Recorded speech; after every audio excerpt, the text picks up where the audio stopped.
Salve, salve pessoal, Eric Chus aqui na voz para mais um vídeo de cobertura do Kumbh Mela. Tudo bem com vocês? Para quem não sabe o que é Kumbh Mela, tá chegando agora. Kumbh Mela é um festival religioso e cultural que está acontecendo na Índia, do dia 13 de janeiro ao dia 26 de fevereiro de 2025. E nós aqui do Instituto de Cultura Hindu, Nara Devachala, que foi fundado em 1994, estamos fazendo a cobertura completa do Kumbh Mela, trazendo centenas de informações super legais para vocês em relação ao funcionamento, as coisas boas, as coisas ruins, a parte religiosa, a parte cultural, a parte política, outras questões, figuras do Kumbh Mela, outras explicações, fazendo react, fazendo leitura, trazendo a minha experiência. Tem muita coisa legal aqui. Então, se você ainda não está acompanhando a gente nas redes sobre o Kumbh Mela, aqui embaixo você vai ter acesso a todos os links de todas as nossas redes sociais e também do nosso canal do WhatsApp, que eu convido você a participar para você receber todas as informações do Instituto em primeira mão. E caso você queira conhecer as informações detalhadas do nosso trabalho, de como eu atendo,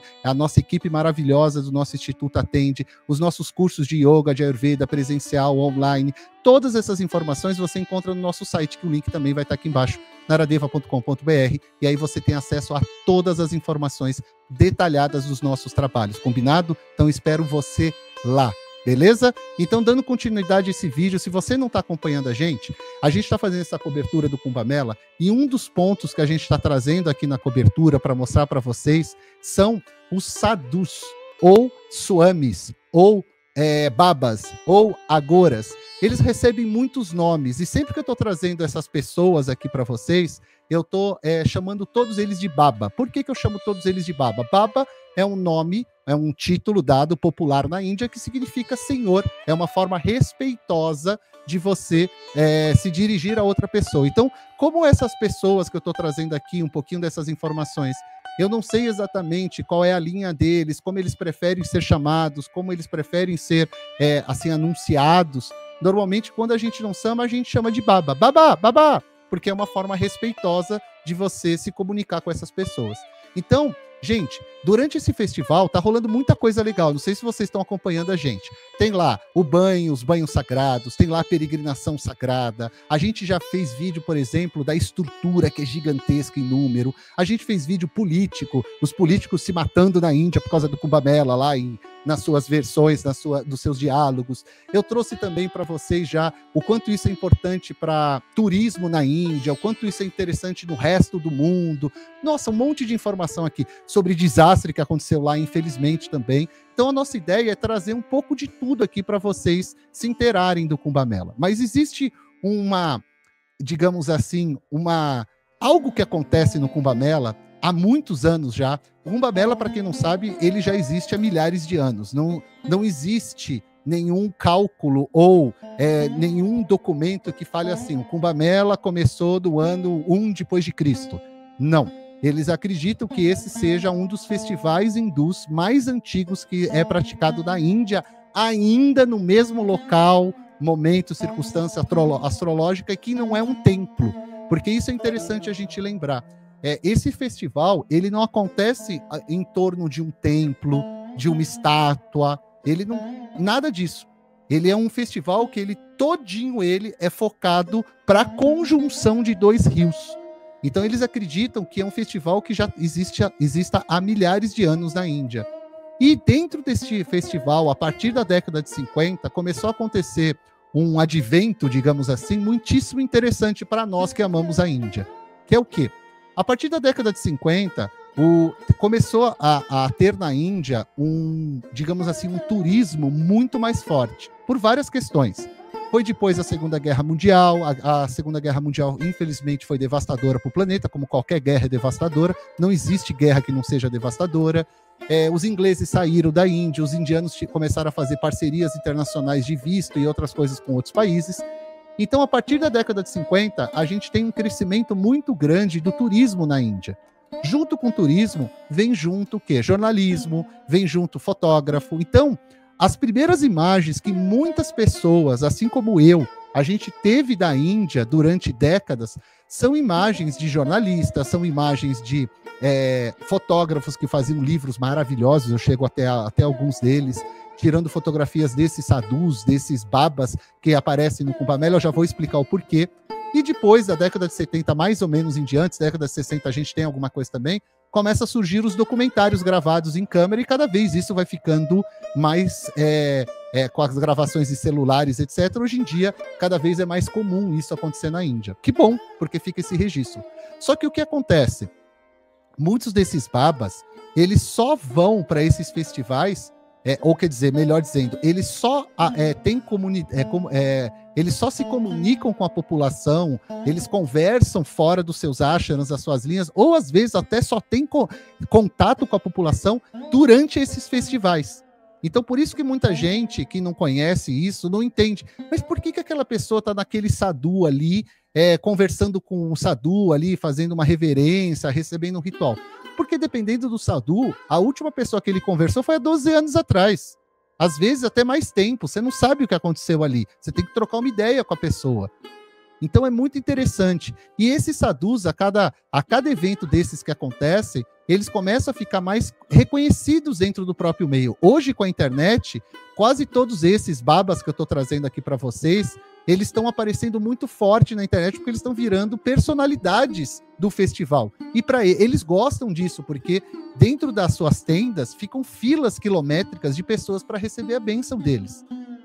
Ah, Eric, isso é estranho para mim. Gente, pode ser, mas tenta não olhar com o seu olhar prévio do que você já aprendeu, não só sobre a Índia, sobre o que você aprendeu da sua cultura, da sua filosofia de vida. Entenda que é uma outra cultura, uma outra filosofia. Eu estou aqui justamente para a gente trocar essa ideia, para eu trazer um pouquinho mais dessa informação.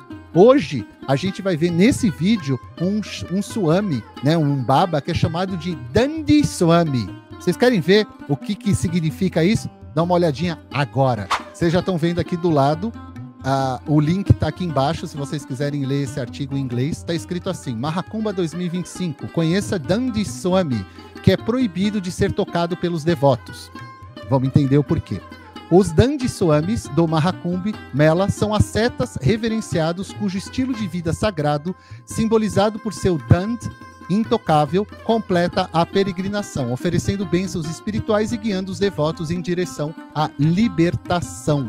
Editado e escrito por Saptadipa, é a mesma pessoa que escreveu anteriormente. E aqui nós temos esse Swami chamado Dandi Swami. A palavra Dandi ou Danda, com A no final, tem o mesmo significado que significa haste. Então, Danda ou Dandi é essa haste que ele tem segurando na mão. Tá? Então eu chamo de haste, ou a gente pode chamar, né, de Danda. Danda é o mais comum. Então existem algumas tradições, por exemplo, na tradição que eu sigo, a gente chama isso de Yoga Danda. Em outras tradições eles chamam de Danda Mela, Danda alguma outra coisa, depende da tradição. Existem muitas tradições na Índia que você, determinando do seu grau dentro da sua tradição, que são as suas lições que você vai recebendo, você recebe um Danda também. Esses Swamis, eles é um pouquinho diferente o que eles fazem. Dá uma olhadinha para vocês entenderem, é muito interessante isso daqui. É um outro Baba, como eu já mostrei em outros vídeos, que os outros Babas tinham outros significados, não é? Esse Baba aqui, ele tem um outro significado. Olha, é totalmente diferente. Se veste de açafrão, ou vermelho, e sempre ele anda com esse Danda na mão. Olha só que interessante, ele vai explicar aqui no texto para nós. Vamos acompanhar? Vem comigo então. O Mahakumbha Mela, o maior encontro espiritual do mundo, é o momento em que milhões de devotos e ascetas se reúnem para dar um mergulho sagrado na confluência do rio Ganges, Yamuna e Sarasvati. Em meio a este mar de peregrinos, há certos ascetas cuja presença e práticas são consideradas tão sagradas que apenas testemunhá-las é considerado como a conclusão da jornada espiritual do Kumbh Mela. Entenderam como culturalmente, para muitas pessoas, só de estar lá e ver uma figura como essa, uma personalidade como essa, que saiu da sua gruta lá no Himalaia muitas vezes e veio só para conversar com as pessoas entendem que só isso para elas já é sagrado. Tenta entender a cultura. Não julgue, por favor, isso é muito importante. Só entenda. É assim que funciona lá. Perfeito? Um desses grupos de ascetas, que são muitos, como eu estou tentando trazer aqui para vocês, eles são chamados de Dandi Swamis, cujo estilo de vida e rituais permanecem um profundo mistério para muitos. O que são os Dandiswamis? Dandiswamis são um grupo particular de ascetas que vivem uma vida de extrema disciplina, renúncia e devoção. A característica distintiva desses ascetas é o dand, que é essa haste, né? Esse pau, essa madeira, porque é feito de madeira, tá? Falar que é um pau, uma madeira, não é demérito, porque o negócio é feito de madeira, tá, gente? E aí, o tipo de madeira, Eric, depende da tradição. Existem algumas tradições que usam de sândalo, outras que usam de nim, outros que usam de jujuba, que é um tipo de planta. Outros usam, deixa eu ver que mais que eu já vi nos textos. Eu não vou lembrar, tem muitas madeiras sagradas, mas essas são as mais comuns, perfeito? Um material de madeira que eles carregam como um símbolo de seu comprometimento com o caminho espiritual. Esse material é considerado sagrado e representa sua conexão com o divino, particularmente o Sr. Vishnu ou Narayana, como se assim você preferir. A vida de um Dandiswami é muito distante dos apegos mundanos e é focada inteiramente na purificação espiritual e no ascetismo dentro da tradição dele. No Mahakumbh, os Dandiswamis são reverenciados como figuras integrais cujo darshan, que é a visão, é acreditado para abençoar os devotos com imenso mérito espiritual. Seu acampamento é frequentemente montado ao longo das margens sagradas do rio, quanto o acampamento mais próximo é do rio, mais importante é aquela ordem monástica, para quem não entende, perfeito? E eles são vistos como figuras centrais do ecossistema espiritual maior do Kumbh Mela. Eles são muito importantes, esse tipo de swami, tá?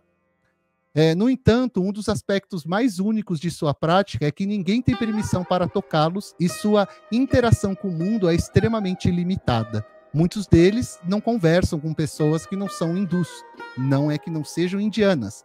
Pessoas que não têm os trajes, né? Você tem as marcas, tudo do hinduísmo. Então, muitos deles não conversam. Então, alguns deles têm regras, alguns não. Aí você vê que esse texto é bem legal, porque ele está mostrando para nós o que é essa ordem específica. Não sei se vocês acompanharam os outros vídeos dos outros babas que eu trouxe, eles são de outras ordens com outros significados. E isso é legal, porque a gente está vendo um pouquinho de cada que tem na Índia. A sacralidade do seu toque. Os Dandiswamis partem da hierarquia de ascetas e sannyasis do Kumbh. Ocupam um grande lugar no Sanatana Dharma de ascetas e monges.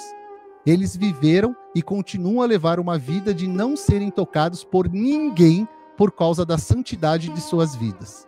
Isso ocorre por causa da rigorosa disciplina proposta por eles e também por serem dominados para fora do mundo por sua disciplina espiritual, e a obtenção do contato divino não pode ser contaminado pelo contato físico. Mas, Eric, eles enxergam a gente como inferior? Nada disso, gente. Tá vendo como a interpretação é muito importante?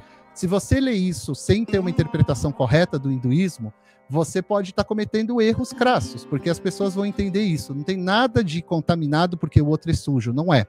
Porque no caso desses swamis especificamente, eles fazem um tipo de prática que eles vão estimular o mínimo possível os seus órgãos sensoriais.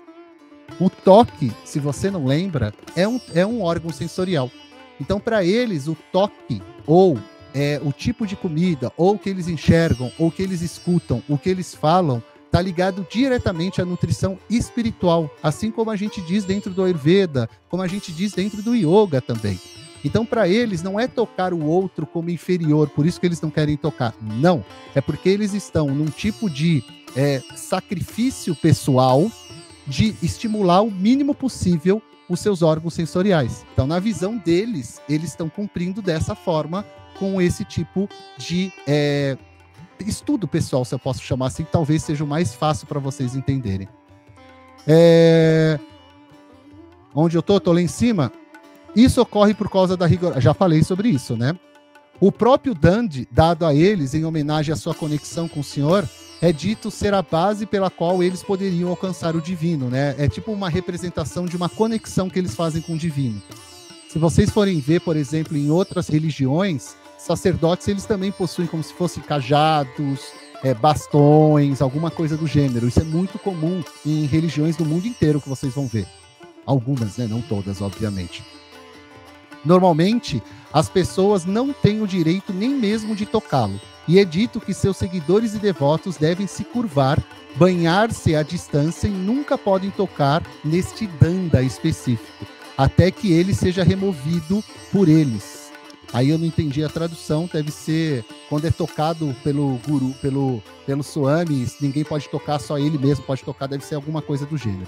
Em vez disso, esta é tanto uma fronteira metafísica quanto física, destinada a ficar em seu lugar preferencialmente para que o mais alto estado de espiritualidade dos grandes Swamis, quando for alcançado, seja simbolicamente apresentado.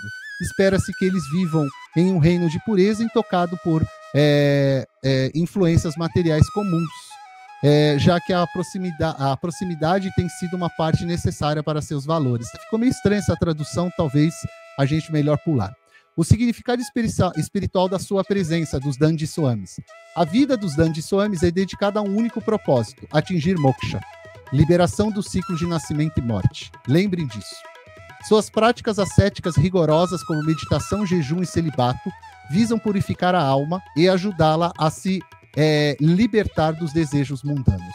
Acredita-se que um darshan, que é um avistamento espiritual dos Dandy Swamis no Kumbamela, pode elevar espiritualmente um devoto e fornecer-lhes bênçãos de purificação e graça divina.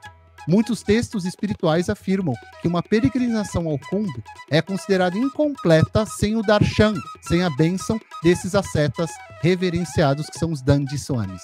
A presença deles no Kumbh é considerado o ápice da peregrinação, simbolizando a conquista de alturas espirituais. A vida de um Dandy Swami. De fato, ser um Dandy Swami é um processo que é puramente um trabalho de devoção apaixonada. Envolve vários anos de treinamento com bases em práticas espirituais árduas e disciplinadas. Prestem atenção nisso, gente. Eu vou ser muito sincero para vocês. Eu estou adorando trazer esse material porque, de certa forma, a gente também está desconstruindo alguns mitos que são criados em relação a isso. Eu conheço gente que foi para a Índia e voltou Swami. Com todo o respeito, vocês estão olhando que ninguém se torna Swami no estalar de dedo. Todas as linhas têm disciplinas, têm regras, têm formas de você receber esse título. E tudo isso é documentado.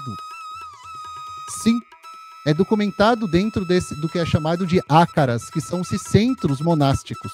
Então, vocês estão vendo que existe um porquê eles estão fazendo aquilo e um passo a passo. Ninguém faz isso de qualquer jeito. Muito cuidado como as pessoas se apresentam para vocês. Eles respeitam as tradições antigas, seguindo as regras estabelecidas nos textos dos tempos antigos, dizendo-lhe que as pessoas têm que ser disciplinadas na vida perpétua em toda a pureza de seu ser. Os dandis são simbolizados espiritualmente por meio de seu bastão, que eles chamam de dand, ou danda. Ele é considerado a conexão espiritual representativa entre o asceta e o sagrado supremo. Ele não deve ser violado ou contaminado, e é proibido se mover para qualquer lugar sem ele, o dand, por mais necessário que seja para a jornada religiosa. Todos os Dandy Swamis são obrigados a fazer votos rigorosos, incluindo celibato, solidão e rejeição de todos os bens mundanos. O objetivo final de sua existência é cumprir o destino de moksha, onde a alma é libertada do ciclo infinito de nascimento e morte e está destinada a se misturar à identidade divina, que é o que a gente fala, que é estourar a roda de samsara, que é a roda da morte e renascimento, de acordo com o hinduísmo. O papel místico e sagrado de Kumbh. O papel dos Dandy Swamis no Kumbh nesse festival não era meramente espiritual, ou não é meramente espiritual. Sempre foi um indicativo de como o material e o divino se uniam nesses momentos. Eles eram e são considerados os herdeiros do conhecimento sagrado e a personificação viva da verdadeira disciplina ascética, precisamente por causa da sua presença no Kumbh. Os peregrinos carregam consigo uma carga espiritual através dos ensinamentos de autodisciplina e renúncia. Isso se manifesta no fato de que seu modo de vida é a garantia da própria possibilidade de desenvolvimento espiritual entre os seres humanos. Então ele mostra que sim, os seres humanos são capazes porque ele também é capaz. Então essas pessoas acabam se tornando exemplos que todo ser humano é capaz de sim ter uma vida espiritual regrada, como essas ordens ou essas linhas específicas elas possuem. Outras linhas possuem outras regras e outras formas de vida monástica. Dandy Swamis no Kumbamela não são simplesmente ascetas, eles são ícones espirituais que são reconhecidos por tornar a morada explícita. Acredita-se que nenhum Kumbha seja completa sem o seu darshan, e ilustrando assim sua posição no reino espiritual. Eles são figuras centrais no cenário sagrado do Kumbamela, com seu estilo de vida austero, práticas espirituais profundas e contato com o divino. Milhões de pessoas acreditam que ao visitar o Mahakumbha, elas foram abençoadas por tapo, ao venerar, fazer um tapa, uma reverência, fazer um sacrifício para ser venerado para venerar os sábios ascetas no lugar onde seu darshan físico define o clímax de sua jornada espiritual, mais círculos através de bênçãos multiníveis e conexões espirituais com o divino. Caramba, o cara foi para uma questão divina aí, né, bem interessante também, a pessoa que escreveu o texto. O asceta inverso em tais valores e estilo de vida, como autodisciplina, pureza e devoção, continua a inspirar muitos a trilhar o caminho espiritual e iniciar a transformação interior.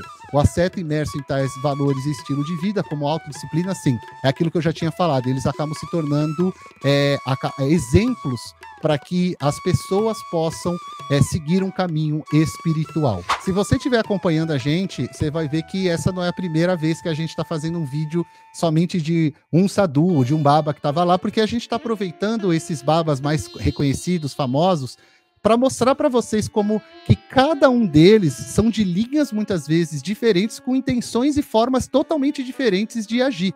Por exemplo, esses Dandi Swamis, eles que deram origem, essa linha que deu origem a muitas religiões na Índia a usar o Danda, a usar essa haste de madeira.